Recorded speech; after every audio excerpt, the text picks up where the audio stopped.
One fact for every Sonic game. Whether you're a lifelong fan or new to Sonic, I guarantee there's at least one fact in this video that you did not know. So be sure to watch the whole thing. Let's begin. Did you know that in the original Sonic the Hedgehog, there was a scrapped concept where Sonic was going to have a human girlfriend 15 years before Sonic 06? In Sonic 2, we see Mecha Sonic for the first time. However, due to the comics calling him Silver Sonic, lots of fans believed him to be Silver Sonic for a long time. But, as of Sonic Superstars, we have now officially seen that this is Mecha Sonic. The names of every level in Sonic CD are alliterations. Sonic Chaos is the first Sonic game where you can play as a character other than Sonic on a handheld. That's because Tails was not playable in the handheld version of Sonic 2. Sonic Spinball was the first time we ever saw Sonic characters from other media such as comics and shows in a Sonic game. Dr. Robotnik's Mean Bean Machine actually didn't have a Japanese release, which is surprising considering that Sega is a Japanese company. Sega Sonic the Hedgehog has a really funny name. It's also the first Sonic game where you can move along the X, Y, and Z axes. Now, everyone knows the deal with Sonic 3 and Knuckles, where you would take Sonic and Knuckles and insert Sonic 3 into the back to play the complete package of Sonic 3 and Knuckles. But did you know you can actually insert Sonic 2 into Sonic and Knuckles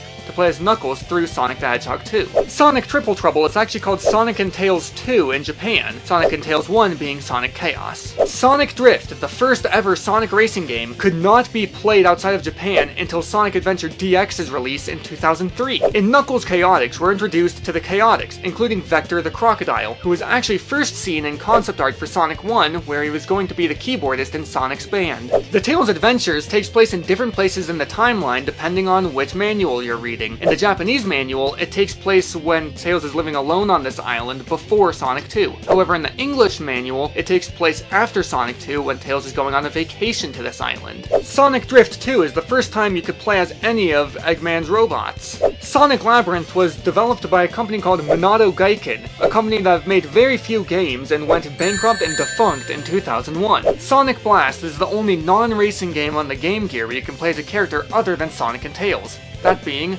Knuckles. Sonic 3D Blast was developed by Traveler's Tales, the company that would go on to make almost every LEGO game.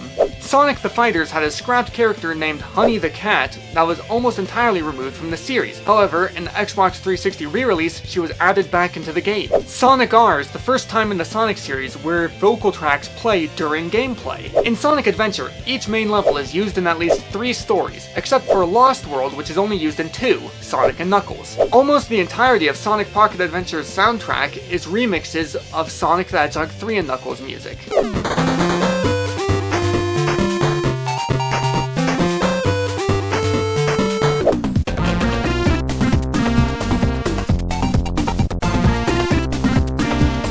If you're enjoying the video so far, be sure to like and subscribe to tell YouTube that my videos don't suck.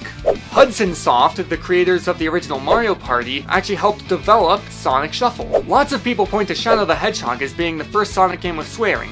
Where's that damn 4th Chaos Emerald? However, damn is actually said in the Sonic Adventure 2 track Deeper for Death Chamber. Damn right, Knuckles. I know Eggman's secret station's here somewhere. Sonic Advance is the first Sonic game released purely on Nintendo hardware, which is funny considering Sega and Nintendo's rivalry. Cream the Rabbit was originally going to be introduced in Sonic Heroes, however she was added into Sonic Advance 2 a year earlier so that she could be the easy mode for beginner players. The final boss song in Sonic Heroes, What I'm Made Of, actually contains the motif of the main theme.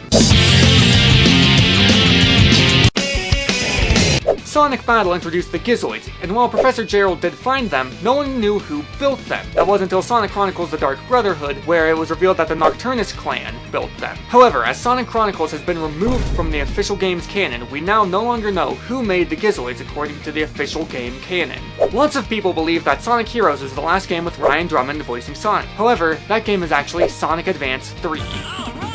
Shadow the Hedgehog has a feature where if you plug in a second controller, you can actually play as the hero characters following Shadow. This means that's the only game where you can play as Maria. Water Palace from Sonic Rush is the only handheld exclusive level to make it into Sonic Generations. As of Sonic Riders, Jason Griffith was voicing 3 different Sonic main characters, Sonic, Shadow, and Jet.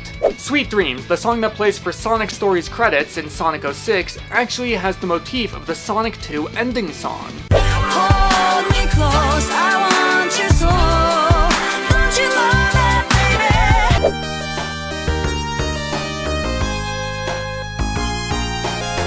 Sonic Rivals and its sequel are the only games where Silver can spin dash. Sonic Rush Adventure, which came out 18 years ago in 2007, was the last time we ever saw Blaze use a super form. Big the Cat is actually in Sonic and the Secret Rings. If you stop in certain locations and certain levels, you'll see Big the Cat.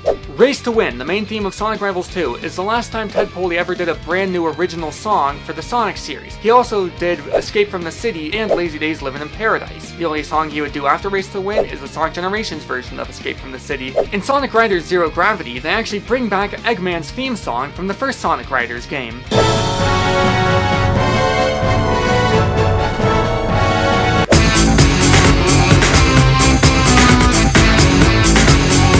Sonic Chronicles is the last time we've been able to play as Eggman outside of a racing game, or sports spin-off. Now's probably a good time to mention that I won't be going over the mobile games or sports spin-offs. If you have any facts about those, be sure to leave them in the comments down below, or let me know if you want to see a follow-up to this video about those games. The Gaia Gate music in the PS2 and Wii versions of Sonic Unleashed only plays in the HD version of the game in one cutscene.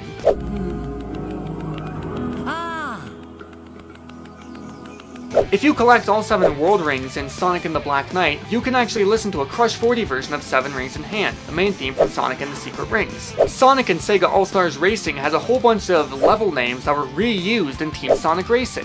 Sonic Freeriders is so far the only game with Jet the Hawk in its story mode that does not have a new version of Catch Me If You Can. Sonic Colors on the Wii started the trend of having no Super Sonic in the final boss that 2010s had, except for Sonic Generations. But did you know that the DS version of Sonic Colors actually had a Supersonic final boss?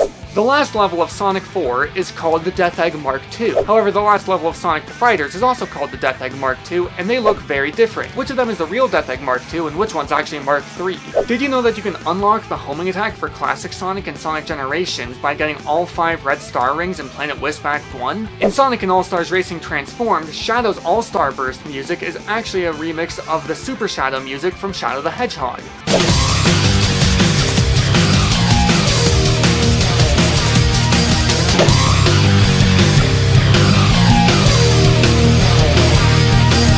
Sonic Lost World, despite having Lost World in its name, has no references to Lost World from Sonic Adventure 1. Sonic Boom Rise of Lyric was originally going to be a much more serious game called Sonic Synergy and was being developed for Nintendo Switch hardware. Most of Sonic Boom Shattered Crystal's soundtrack is written by Richard Shaw, the guy who wrote the vocal tracks for Sonic R. Sonic Boom Fire and Ice is the only Sonic Boom game to not have the Sonic Boom main theme that was introduced in Rise of Lyric. The true final boss, Egg Reverie in Sonic Mania, actually has the motif of Fist Bump from Sonic Forces, despite Sonic Forces not releasing yet.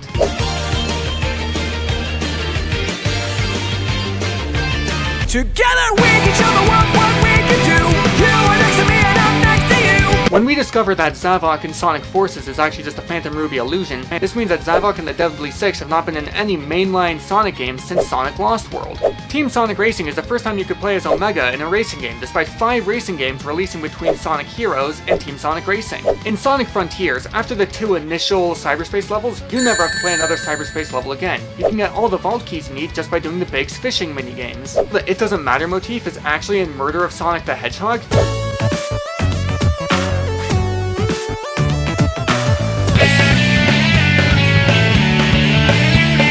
Sonic Superstars was co-developed by Arzest, whose only other experience with Sonic is doing Mario and Sonic at the Rio 2016 Olympic Games. Crush 40 and final bosses go like peanut butter and jelly. Everyone knows they go together, but did you know that when Shadow Generations came out, it was the first time Crush 40 played during a final boss since Shadow the Hedgehog in 2005? With Dinosaur Jungle being confirmed for Sonic Racing Cross Worlds, this is the first time a level from any of the Storybook Saga games have made it outside of one of the Storybook Saga games. Thank you all so much for watching until the end of the video. Don't forget to like and subscribe so you don't miss the next one, and I'll see you all next time.